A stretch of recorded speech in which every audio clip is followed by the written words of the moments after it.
So we are in the fourth week of our summer sermon series on the book of Daniel, and today we're going to be in Daniel chapter 4. But I want to take a minute before we get going to talk about one of the major players in the book of Daniel, and that is King Nebuchadnezzar.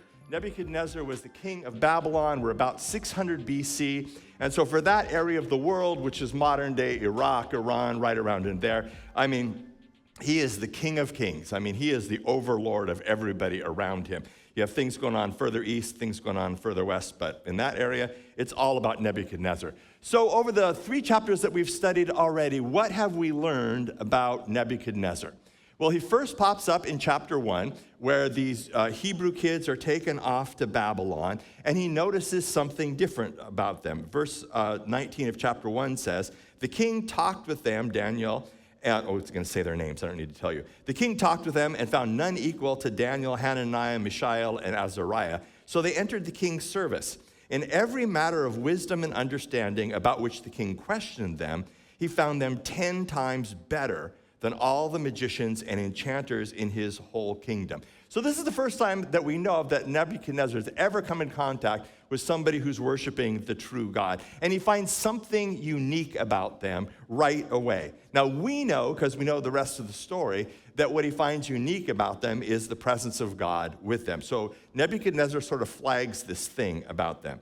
And then in chapter 2, he has this dream about a statue made of different metals and things, and nobody can give him the answer to his dream except for Daniel. And Daniel comes in and gives him the answer. And in chapter 2, verse 47, Nebuchadnezzar, the king, said to Daniel, "Surely your God is the God of gods and the Lord of kings and a revealer of mysteries, for you were able to reveal this mystery." So now Nebuchadnezzar begins to see why Daniel is different. And the reason that he's different is because he's tied into the real and the true God. And I think it's also important, not only does Nebuchadnezzar realize that this God seems to be different than any of the others, but he also notes that not only is he the God of gods, but he is the Lord of kings. So Nebuchadnezzar is pretty much king of kings on earth. So it's just worth noting what Nebuchadnezzar has discovered about God, that there's also somebody who's above even Nebuchadnezzar. Now, we move on to the 3rd chapter, and this actually happens a lot in the Old Testament. People get really connected with God, then you turn the page, and it's a different story. So in chapter 3, Nebuchadnezzar, who has just said, "My goodness, you are the God of God, you are even the Lord of me." In chapter 3, Nebuchadnezzar decides that he wants to be a god. And he sets up this whole thing. It ends up in the fiery furnace. And then we end with this in chapter 3, verse 28. "Praise be to the God of Shadrach, Meshach, and Abednego, who has sent his angel and rescued his servant. They trusted in him and defied the king's command, or were willing to give up their lives rather than serve or worship any god except their own God. Therefore, I decree that the people of any nation or language who say anything against the God of Shadrach, Meshach, and Abednego be cut into pieces, and their houses be turned into piles of rubble, for no other God can save in this way." Now, he might have gone a little overboard on the cutting and hacking stuff, but his heart's in the right place. So a couple of observations at this point. The first is that Nebuchadnezzar seems to be a spiritual person. He believes that there is a spiritual realm out there that is different from just the physical stuff that we see around us. He believes that there's a deeper meaning in the world. And he also knows that his dreams mean something, or at least some of his dreams mean something. Nebuchadnezzar acknowledges that there is a God or gods, and he tries to be in touch with them. He has these experiences with God. A couple of times now, just in what I rehearsed to you, God unmistakably shows up in Nebuchadnezzar's life. And Nebuchadnezzar recognizes that this is God. And then he forgets, and he moves on. Because really, God, or whoever is out there, is kind of a convenience for Nebuchadnezzar. It's good to have God around when you need something from him. But the rest of the time, you can just kind of do your own thing. In other words, Nebuchadnezzar was a lot like a lot of people. I'm kind of just doing my thing. Most of the time, I can take care of stuff. Sometimes something happens, and I can't totally explain it, so I don't spend much time thinking about it. But here's one of the things we know. God is more intimately involved in our lives than that. It's more than just, hey, so glad I could be of help to you in your time of need. Ping me if I can help again. It's more than that. I mean, we know that because God reveals himself in Jesus to us. We know that God has a plan and a purpose for the entire world and for me and for each of you too. And we know that that plan is to give us a life that is filled with joy and filled with hope and filled with meaning because of a deep connection with God. And we know that he wants to use us to bring those things to other people around us who are so desperately in need of hope and joy and meaning. And we have a choice. We can join with God, or we can just kind of forget and ignore the whole thing.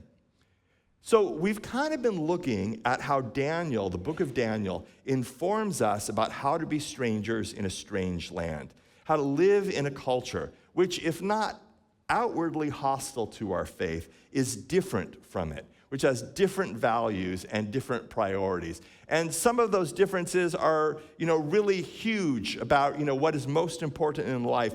And some of them are just kind of funny little different values. Like, I didn't realize that bringing people food when they're sick is kind of a church thing.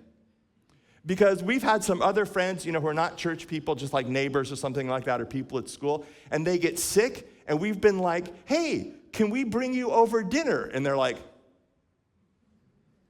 you want to bring us food? I'm like, oh, is this just like a Christian thing? Because in the church, if you're sick, you get a freezer full of casseroles, or enchiladas or something. So, there's just different cultural values, and sometimes it's just like, wow, I thought everybody brought people food. But this chapter is a little bit different. There's not much advice for living under the empire here. But if you'll remember, and if you look at the slide, the main point of the book of Daniel is it might not look like it, but God is in control. And that's what this chapter is all about. How it might not look like it, but God is in control. So chapter 4, I have to say that other than the couple of chapters of prophecy at the end of the book, this is a pretty bizarre chapter. I say that so you'll stay awake. To the nations and peoples of every language who live in all the earth, may you prosper greatly. It is my pleasure to tell you about the miraculous signs and wonders that the Most High God has performed for me. How great are his signs, how mighty his wonders. His kingdom is an eternal kingdom. His dominion endures from generation to generation. Goodness, what in the world has happened to Nebuchadnezzar, given what I told you about where he was spiritually? So this has been flagged for us. Something went on that has been a major life event for Nebuchadnezzar. I, Nebuchadnezzar, was at home in my palace, contented and prosperous. I had a dream that made me afraid. As I was lying in bed, the images and visions that passed through my mind terrified me. So I commanded that all the wise men of Babylon be brought before me to interpret the dream for me. When the magicians, enchanters, astrologers, and diviners came, I told them the dream, but they could not interpret it for me. Finally, Daniel came into my presence, and I told him the dream. He's called Belteshazzar, after the name of my God, and the spirit of the holy gods is in him. You hear what Nebuchadnezzar is doing with the play on God and gods and my God and this God? I said, Belteshazzar, chief of the magicians, I know that the spirit of the holy gods is in you, and no mystery is too difficult for you. Here is my dream. Interpret it for me. So here is the setup, and we cannot miss this because it makes the rest of the passage make sense. I was at home in my palace. I was contented. I was prosperous. But then something disturbs his contentment. These are the visions I saw while lying in bed. I looked, and there before me stood a tree in the middle of the land. Its height was enormous. The tree grew large and strong, and its top touched the sky. It was visible from the ends of the earth. Its leaves were beautiful, its fruit abundant, and it was food for all. Under it, the wild animals found shelter, and the birds lived in its branches. From it, every creature was fed. Wow, impressive. What a tree. It was huge, huger than all of the other trees, greater than all of the other trees. Everybody could see it no matter where they were. It was beautiful. It was rich. It took care of everything, met everyone's needs. It held the whole ecosystem together. So now let's translate that into modern English. I had a dream, and I looked at the company that I had put together. I built it out of nothing. I put in blood, sweat, and tears. And through my innate awesomeness, I made it what it is today. I sit back and I look at everything that I have accomplished. I'm pretty impressed with myself. I really don't know what others would do without me. So that's a great dream. Even in my sleep, I'm reminded of how amazing I am. But there is an edge to it, and then he has a bad dream. In the visions I saw while lying in bed, I looked, and there before me was a holy one, a messenger, an angel, coming down from heaven. He called in a loud voice, "Cut down the tree and trim off the branches. Strip off its leaves and scatter its fruit. Let the animals flee from under it and the birds from its branches. But let the stump and its roots, bound with iron and bronze, remain in the ground in the grass of the field. Let him be drenched with the dew of heaven, and let him live with the animals among the plants of the earth.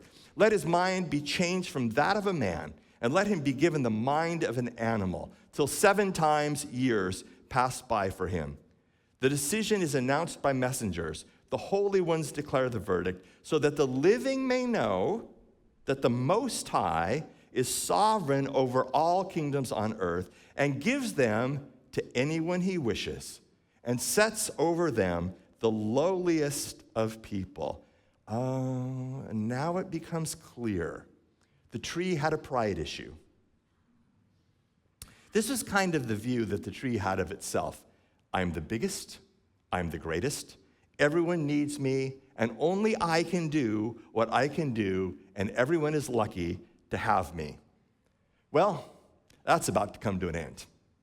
It's like, as we looked over the past 3 verses, 3 chapters, it's like Nebuchadnezzar has regressed spiritually to his fiery furnace days when he says to Shadrach, Meshach, and Abednego, "Who's going to save you from me?"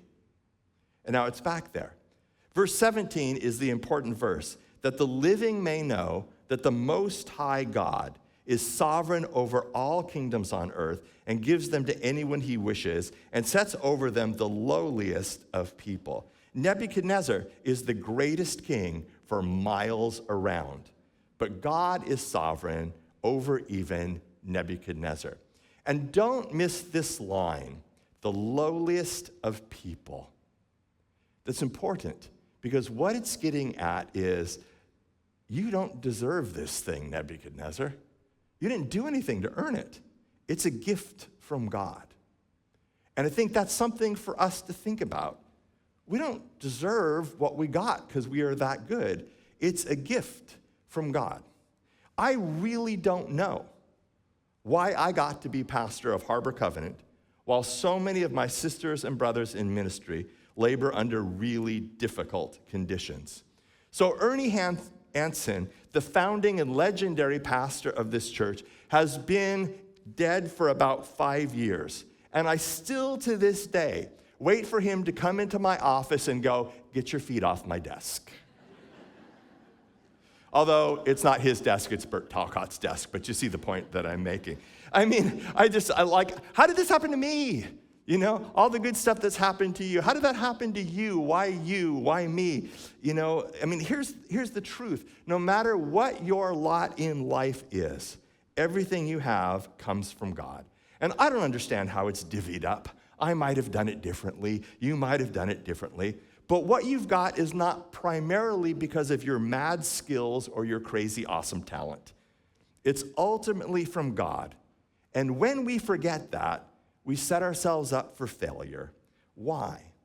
Because we begin to believe that it's all about us, that we have no need for God. And when you believe you are self-sufficient, you start to do dumb stuff. Verse 18, This is the dream that I, King Nebuchadnezzar, had. Now, Belteshazzar, tell me what it means, for none of the wise men in my kingdom can interpret it for me, but you can, because the spirit of the holy gods is in you. So now notice where Nebuchadnezzar is back in his faith. He's back a little bit at the fuzzy theology kind of thinking, but he looks at Belteshazzar, Daniel, and he's like, the force is strong with this one. So he knows there's something different, thanks to the 4 of you who got that reference. I didn't get anywhere with Harry Potter this week. I thought I'd try Star Wars. Verse 19, then Daniel, also called Belteshazzar, was greatly perplexed for a time, and his thoughts terrified him. So the king said, Belteshazzar, do not let the dream or its meaning alarm you. I mean, I just have this picture that the king tells Daniel the story, and Daniel is standing there going, oh, this is bad. This is very, very bad. And I think that the reason that Daniel is standing there greatly perplexed and why Daniel's thoughts were terrifying him is because, like, oh, are we going back to the fiery furnace thing? Are we going back to the last time he had a dream and he decided he didn't like the answer, so he decided to kill everybody? I mean, it's like Groundhog Day, another movie, you know? I mean, it just feels like we're living over the same thing over and over and over again. That's what's terrifying Daniel. He's like, is the dude just going to do the same crazy thing again? And Daniel, I think, is feeling in his heart and in his mind, how long, O Lord? How long until we get rescued from this thing? And actually, if I had to sum up the Old Testament after the first 5 books of the Bible, Genesis, Exodus, Leviticus, Numbers, Deuteronomy, it would be in that question, where God's people are asking, how long, God? How long do we have to live like this? How long until you step in? How long until you change the craziness that we are living under? How long? And I would argue that didn't end with the Old Testament. That Daniel's standing there going, I keep serving you. I'm keeping the faith, but how come this keeps happening? I'm beginning to doubt. I wouldn't say this out loud, but sometimes at 2 o'clock in the morning while I'm lying in my bed, I'm beginning to doubt whether or not you're in control because I just can't see it.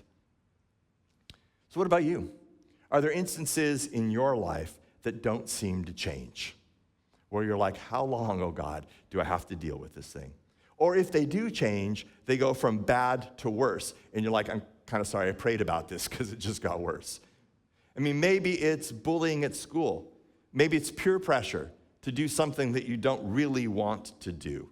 Maybe it's a physical condition. Maybe it's a sickness. Maybe it's a toxic work environment. Maybe it's a toxic marriage or a toxic family system. And it just goes on and on and on, and you're tempted to believe that God is not in control. And you're tempted to give up hope, to give up trying, or to take too much responsibility on yourself to make the changes. You're not alone. And that's part of the reason why the story is recorded for us. So Daniel has all of those feelings, and Daniel is a bit paralyzed in the moment. Belteshazzar is like, go ahead, tell me. And Daniel's like, I don't want to. Belteshazzar answered, my Lord, if only the dream applied to your enemies and its meaning to your adversaries. The tree you saw, which grew large and strong, with its top touching the sky, visible to the whole earth, with beautiful leaves and abundant fruit, providing food for all, giving shelter to the wild animals, and having nesting places in its branches for the birds, your majesty, you are that tree. You have become great and strong. Your greatness has grown until it reaches the sky, and your dominion extends to distant parts of the earth. Your majesty saw a holy one, a messenger coming down from heaven and saying, cut down the tree and destroy it, but leave the stump bound with iron and bronze in the grass of the field while its roots remain in the ground. Let him be drenched with the dew of heaven. Let him live with the wild animals until 7 times pass by him. This is the interpretation, your majesty. And this is the decree the Most High has issued against my lord the king. You will be driven away from people and will live with the wild animals. You will eat grass like an ox and be drenched with the dew of heaven. 7 times will pass by for you until you acknowledge that the Most High is sovereign over all the kingdoms on earth and gives them to anyone he wishes. The command to leave the stump of the tree with its roots means that your kingdom will be restored to you when you acknowledge that heaven rules. Therefore, your majesty, be pleased to accept my advice. Renounce your sins by doing what is right, and your wickedness by being kind to the oppressed. It may be then that your prosperity will continue. There's one quick point that I want to make. It's almost an aside, but it's about a function of God's people. Daniel speaks truth to power, even when it might have cost him. But it's important how he does it. He got a hearing. He had an openness where somebody was able to listen, and he did it in a civil way. Back to the story. So he hears this interpretation of his dream, and it's got to set the king back on his heels. Maybe it gets his attention, but it's an inconvenient truth. So he doesn't punish Daniel, but he doesn't pay attention to him either. Nebuchadnezzar doesn't listen. He might have been intrigued, and I bet Daniel probably breathed a sigh of relief when apparently Nebuchadnezzar went, interesting. Verse 28, all this happened to Nebuchadnezzar. 12 months later, as the king was walking on the roof of the royal palace of Babylon, he said, is not this the great Babylon I have built as my royal residence by my mighty power and for the glory of my majesty? Look at everything I have. It's all because of me, and it all exists to glorify me. Verse 31, even as the words were on his lips, a voice came from heaven. This is what is decreed for you, King Nebuchadnezzar. Your royal authority has been taken from you. You will be driven away from people and will live with the wild animals. You will eat grass like the ox. 7 times will pass by for you until you acknowledge that the Most High is sovereign over all the kingdoms on earth and gives them to anyone he wishes. Immediately, what had been said about Nebuchadnezzar was fulfilled. He was driven away from people and ate grass like an ox. His body was drenched with the dew of heaven until he grew hair like the feathers of an eagle and his nails like the claws of a bird. The word of God comes to Nebuchadnezzar. You were given all of this. You were given all of this by God to be used for his purposes. But now you have not honored God, and it's going to be taken away from you. The Old Testament tends to be very cause and effecty about this. You know, good things follow with good things, bad things follow with bad things. The idea is that you were given what you have by God, and to whose glory are you using it? And I gotta say, some of you are so amazing with this. I mean, everybody gets a different share. You know, God gives how he will, the way that he will. Some of you have been given much, and others not as much. And I have learned so much about generosity from so many of you. I've learned so much about how to hold things loosely, because you really believe in your heart of hearts that everything that you have has been given to you by God, and you want it to be available to be used for God in any way that God should choose. I have learned so much from so many of you. So many of you are amazingly humble, and you inspire me.